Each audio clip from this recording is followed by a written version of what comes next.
दोस्तों, छात्र जीवन में बोर्ड परीक्षाएं काफ़ी अहम होती हैं, जिसकी तैयारी हर छात्र खूब मेहनत से करते हैं।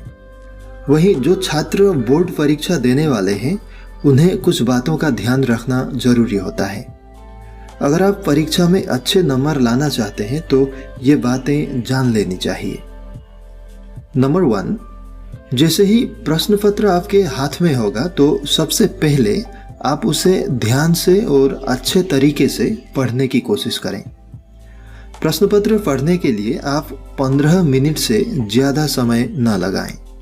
उसके बाद जिस प्रश्न का जवाब आपको पहले आता हो उसका उत्तर लिखें। दोस्तों, पेपर मिलने पर आपको उन सवालों के जवाब सबसे पहले देनी चाहिए जिनको लेकर आप ज़्यादा कॉन्फिडेंट हैं, क्योंकि परीक्षा में यह जरूरी नहीं होता कि सभी सवालों के जवाब क्रम के हिसाब से दिए जाएं। इसीलिए पहले उन्हीं प्रश्नों के उत्तर लिखें जो आपको अच्छे से याद हो। नंबर 2, परीक्षा में कुछ ऐसे प्रश्न भी पूछे जाते हैं जिनका जवाब हमें कम शब्दों में देनी चाहिए। दोस्तों, अगर आप एग्जाम में थ्योरी का पेपर हल कर रहे हैं तो आप यह देख लें कि वह प्रश्न कितने नंबर का है और उस हिसाब से आप उत्तर लिखने की कोशिश करें, क्योंकि परीक्षा में एक एक मिनट कीमती होता है।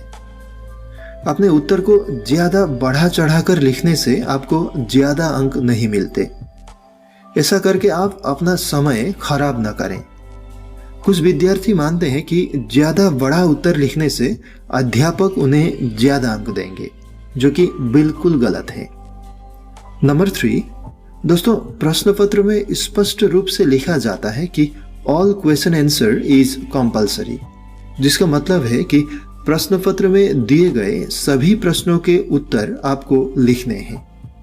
इसीलिए किसी भी प्रश्न को छोड़ने की गलती आप कभी भी ना करें।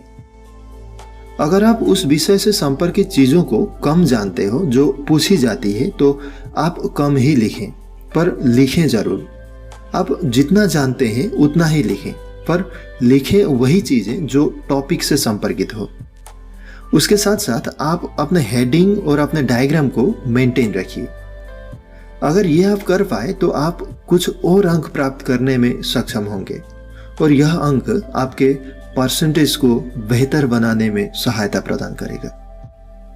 नंबर 4, यह देखा जाता है कि परीक्षा के समय विद्यार्थी सवाल के जवाब लिखते समय बीच में गैप नहीं छोड़ते हैं और लगातार एक ही लाइन में उत्तर लिखते चले जाते हैं। दोस्तों, ऐसे लिखे हुए शब्द व्यवस्थित नहीं लगते और पढ़ने में भी परेशानी होती है। ऐसा करने से कॉपी चेक करने वाला टीचर भी परेशान होता है। इसीलिए प्रत्येक सवाल के बाद जवाब लिखते समय आपको एक लाइन जरूर छोड़नी चाहिए। नंबर 5, विद्यार्थी कई रंग के पेन और पेंसिल से हेडिंग आदि लिखकर और चित्र बनाकर उत्तर पुस्तिकाओं को सजाने संवारने में लग जाते हैं। इस कारण उनको दूसरे सवालों के जवाब लिखने का समय नहीं मिलता, पर ऐसा करने से विद्यार्थी को ज़्यादा अंक नहीं मिलने वाले। दोस्तों, आप परीक्षा में सिर्फ 2 ही पेन का इस्तेमाल करें, हेडिंग के लिए काला पेन और बाकी उत्तर के लिए नीला पेन।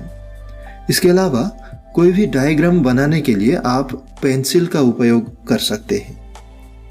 तो दोस्तों, ये 5 बातें आप फिर से समझ लीजिए। नंबर 1, प्रश्न पत्र को ध्यान से पढ़ें। नंबर 2, उत्तर को ज़्यादा ना लिखें। नंबर 3, सभी प्रश्नों के उत्तर लिखें। नंबर 4, उत्तर के बीच जगह छोड़ें। और नंबर 5, व्यवस्थित तरीके से लिखें। दोस्तों, इसके साथ ही मैं अपने कथनों को विराम देता हूँ। आप लाइक और शेयर जरूर करें और सब्सक्राइब भी। आपने मुझे समय दिया, थैंक यू वेरी मच।